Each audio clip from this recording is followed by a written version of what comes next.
agricole, la wilaya de Mnéa ambitionne d'atteindre des chiffres records dans la filière céréalière cette année. Entre engrais et matériel, tout a été mis en place pour avoir une récolte optimale. À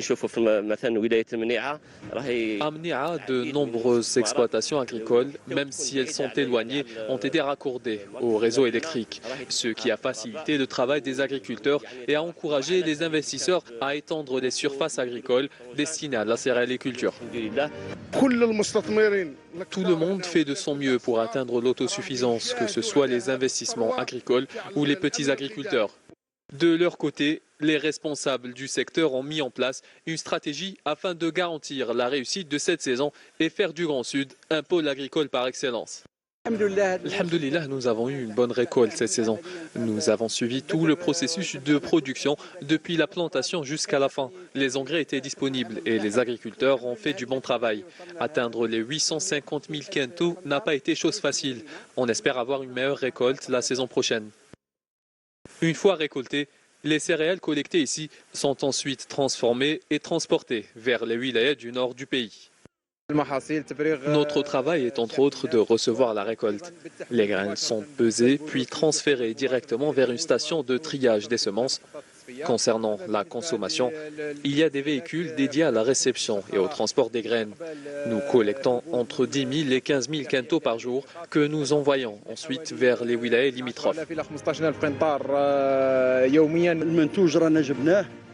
Nous avons collecté la production depuis la ferme agricole et nous allons la transporter vers le nord du pays. Il y a de moins en moins de contraintes pour le fellah. De quoi améliorer le secteur agricole en Algérie et se rapprocher davantage de la sécurité alimentaire dans le pays. Nous sommes dans la wilaya d'Ilizi, où ces vastes champs de blé dur couvrant une superficie de plus de 350 hectares ont été cultivés pour la première fois par la société Agroli. Et ce, en utilisant l'irrigation par pivot. Le défi que nous nous sommes lancés est d'atteindre l'année prochaine les 700 hectares de surface exploitée, sachant que la parcelle est d'une superficie totale de 3000 hectares. Nous allons donc augmenter la surface exploitée de 350 hectares par an jusqu'à couvrir la superficie totale de la parcelle agricole. Cette exploitation agricole spécialisée dans la céréaliculture n'en est qu'à ses débuts. Elle a des objectifs à court, moyen et à long terme et compte se lancer dans plusieurs autres filières. J'appelle tous les investisseurs de la wilaya d'Ilizi et de tout le territoire national à investir dans l'agriculture. La wilaya d'Ilizi s'engage à fournir toutes les facilitations nécessaires. Un rendement moyen de 65 quintaux par hectare est attendu, avec une récolte prévue dépassant les 20 000 quintaux. Un résultat positif réalisé grâce au soutien et à l'accompagnement sur le terrain fourni par les autorités locales aux exploitants.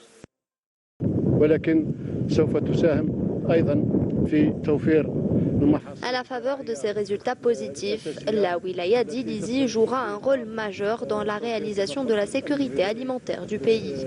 Dans cette zone, la superficie dédiée à l'investissement agricole dépasse les 70 000 hectares. 30 000 hectares ont déjà été attribués, les 40 000 hectares restants seront distribués prochainement.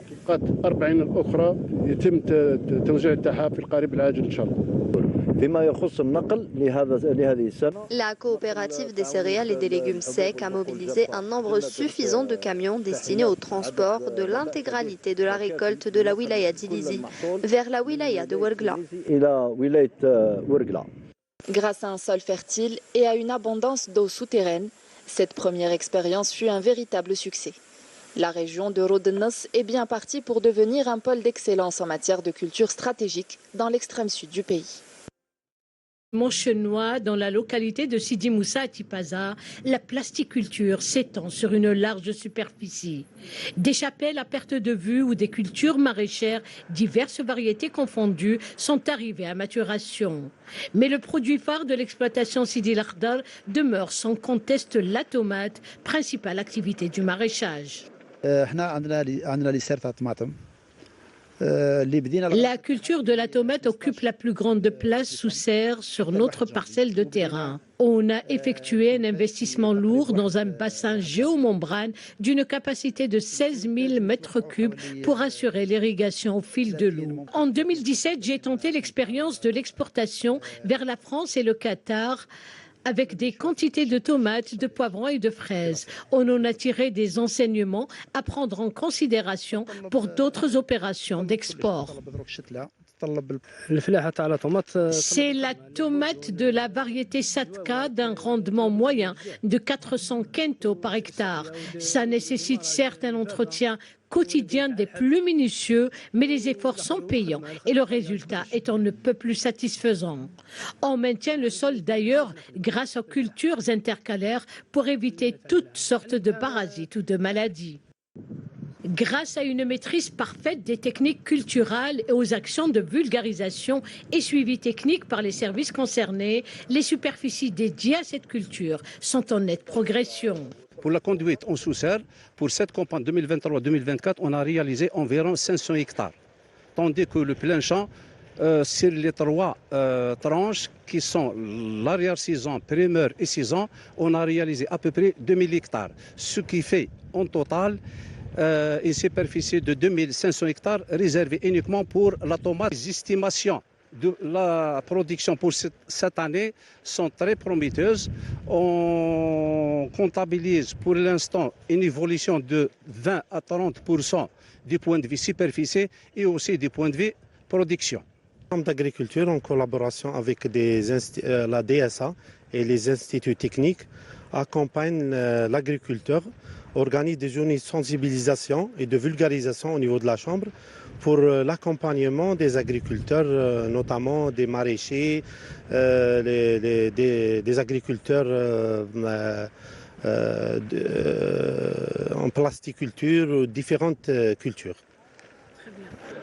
Nul conteste la culture de la tomate à Tipaza a enregistré ces dernières années un bond qualitatif et quantitatif grâce notamment à l'extension des surfaces dédiées aux cultures primeurs et d'arrière-saison ainsi qu'au soutien de l'État à cette filière afin de garantir l'autosuffisance en ce produit rouge vif de large consommation.